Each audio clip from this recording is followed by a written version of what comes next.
Well, another thing is, when we did the one-off show in Paris, who turned out that good, I came to Lemmy and I said to him, well, now finally some good times start. And he grabbed my arm and said, don't you ever say this.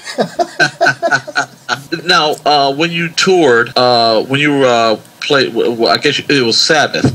That was Ronnie James Dio Sabbath, correct? Right. How was Dio, man? I like Dio. Fantastic person. And one of the best singers. I think he's actually the best singer in the world. Oh, really? He is. He's a great singer. I really like him. Yes, I really like Dio. But what he does when he's on stage, I saw him every time when we toured with Black Sabbath. He is phenomenally in tune on every song. I was like worshipping him for how he does on stage. You know, he's so relaxed backstage. In between songs, he's like giggling with his crew. He's standing there for a minute between songs and so relaxed. And then that was my first tour, and I didn't know all the tricks being a singer. You know, on tour you have to know how to treat your voice and all that. And he came to me on the 4th or 5th show and said, Nina, I have to give you a good advice for singers.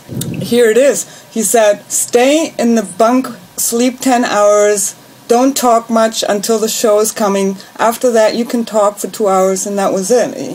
That was the best advice ever I got from another singer. I can't relate so much to Lemmy's lifestyle, you know, so Dio's lifestyle, that was the trick. So now, are you saying that Lemmy and Dio are different in their lifestyles? Oh yeah, everyone knows. Very different and both good singers. Very different singers as well. Because you know, Lemmy is a high-pitched voice. I don't know how he does this with drinking whiskey all day. I could do that. I mean, I would like to be like that. You know, having 3 or 4 glasses of whiskey before the show, but I just can't. My voice runs away because I'm singing in a really high-pitched voice, so it's like sport. It's like the Bruce Dickinson style, you know, very sporty. Yeah. So I have to keep track with that always, keeping care of my body and stuff. Let me ask you this: what's behind Lemmy's style? If you know the microphone, the high microphone. Yeah, he's holding up his neck up to the microphone, and I tried this once in the studio. Just to know just how to feel, how's this working? And I was coughing all the time. You know, try that. I mean, this is... He started with this in the very early days when Motorhead had an audience of 10 or 20 people, and he said, that way I don't need to look at the audience. Really? So that's why he does it, because he didn't have to look at the audience. That's what he says, because the audience was so small. He's also bass playing in the same time, so that's very different also economically, body-wise, and it's also different because he stands on one spot, and I'm moving around, so I can bend my body over while singing and all that. And he's just standing there, and it looks great, you know. It is, because as a matter of fact, that's if you have a picture of him, just of his shadow, you know it's Lemmy. Exactly, you're exactly kind of like the Air Jordan symbol. You know, if you see the Nike symbol, it's Michael Jordan. You're right that you see just a silhouette of Lemmy, and you know it's Lemmy. That's right. Yeah, you know it's Lemmy. That's what interested me so much was that high mic. When I first saw him singing Ace of Spades, and he had that mic up. It was the high mic, and he's I don't want to live forever. I'm like, wow, this dude is wicked. Yeah, he's got the soul in his voice. He's also coming from the 70s, and when we first met, he sat there in the studio and he said to me, Nina, you're a psychic chick like me. And then I realized what he meant, because I'm very psychedelic and very dreamy and fantasizing, and you know, in my voice you can hear the soul. I'm based to soul actually more than anything else. You know, I always, when people ask me, so what's your influence, I'm saying James Brown, you know, Janis Joplin. Or Janis Joplin. Yeah, but she's white. I mean, James Brown and Aretha Franklin. But you know, saying that to a metal fan, they would nod their head like, who's that? The same with Bon Scott said the same. Yeah. Oh yeah, Bon Scott has the soul in his voice, so that's where I'm coming from. Definitely. Yeah. You know, it's kind of like my son's he's a hip hop artist. People will ask him all the time. You know, so who are your influences, man? What kind of music did you really like listening to? What led you to the hip hop? And he'll talk about his you know, favorite hip hop artists, the ones who influenced him. But he'll go back and he'll tell them, you know, my dad, he listened to Bobby Darin. Man, I was around listening to Bobby Darin, and I liked Earth, Wind, and Fire. And it's so funny because with him being a hip hop artist, he does a lot of funny stuff. And one of the funniest things ever is I didn't even know it, but I was in Charlotte, North Carolina. We were living there, and I was talking to my son on the phone, and Right Said Fred came on. And my son starts singing, "I'm too sexy for my shirt." It's a funny song. It's such a stupid... It is hilarious. And he knew the whole song, and I could hear him in the house dancing in his room singing, "I'm too sexy for my shirt. I'm walking on the catwalk."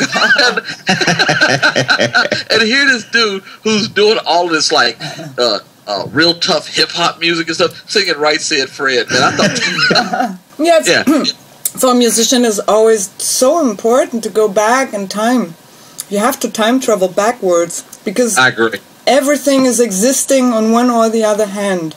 And then if you look deep inside yourself and feel connected to what you really like, and then you figure because of them back then, they only had 4 tracks to lay down, so they had to be really good and fast. Yeah, and fast. You know, they recorded 10 songs in 10, not 10 minutes, but they recorded 10 in one day.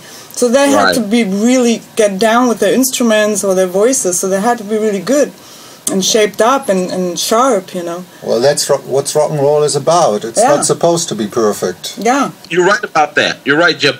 It's the imperfections of rock and roll that makes it great. Yeah, it should be fun.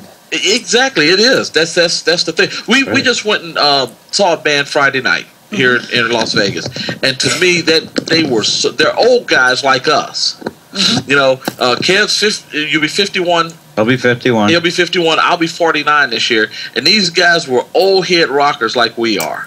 I was raised on Deep Purple. It's not about age anymore.